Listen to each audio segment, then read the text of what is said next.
want to share with you the skill of positive supervision, and this is for all supervisors and supervisees.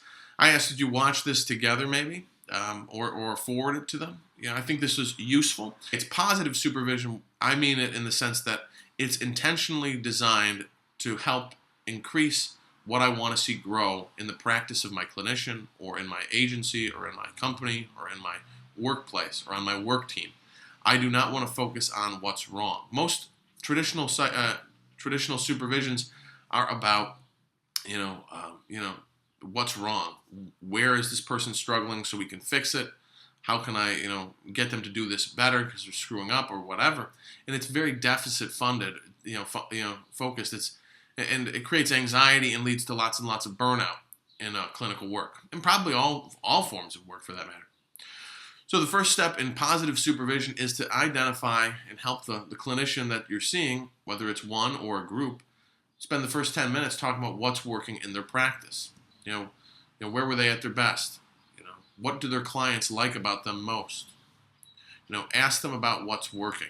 Again, this develops what we would call a soft focus for the supervision time, which means that they're going to be open to your suggestions. They're going to be more open to participate.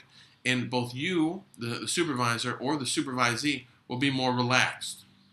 A lot of times we come in and we're anxious. We have a harder focus on the problem, or we're worried.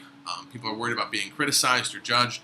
This gets rid of all that, because whatever you focus on gets bigger. And so when we start with what's good, it helps set the whole thing up. If you do that later in supervision, you're going to have a different experience. You want to do it in the beginning. Harry Corwin up in Ontario says that the rules of conversation are pretty much set within the first 10 minutes of our time talking with someone. So part one, what's working in the practice? Figure out what that is.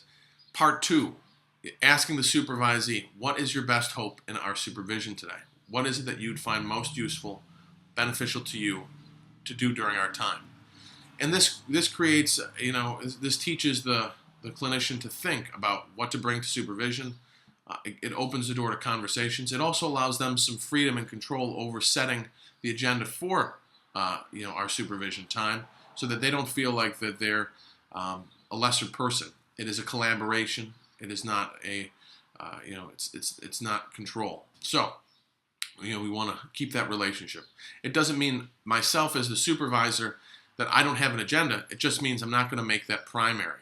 Obviously, there are reasons why I might make it primary and emergent needs, but we want to try, if at all possible, to let the supervisee set the agenda, because we have to teach them how to do supervision well. So part two, what is it that you want from supervision? And then part three is going to be spent around those areas. What we're going to do, whether it's cases or a skill, or whether it's information or education, you're going to get those requests from the supervisee. And that way you can also get to your agenda. But at least we're showing respect, and the supervisee will be grateful to us because we prioritized theirs. So part one, what's working. Part two, best hopes. And part three is the action plan, the work on the topic. At the end of supervision, I find it helpful. Some people are familiar with the Leeds Alliance scale. I got introduced to that years ago. I found that very useful. But some people don't like surveys. But just simply asking the supervisee, well, what was most useful to you today? What is it that you think we should do again? What is it that you feel like you could go without next time? And again, you're not going to have honest answers in the beginning, maybe. But in time, if you're sincere, you start to develop a relationship where real feedback is provided. Real feedback is provided, and the relationship that you have between your supervisee and yourself is positive. They want to come to supervision. It's fun. They learn. They feel cared for. And that helps with retention and decreasing burnout. So, forward this, watch it, criticize it, argue about it. But again, take a look, see that there are other ways to do supervision, and that there's not just one way. And what we do, and the way we do it, has a dramatic impact on the relationships at work. Thanks.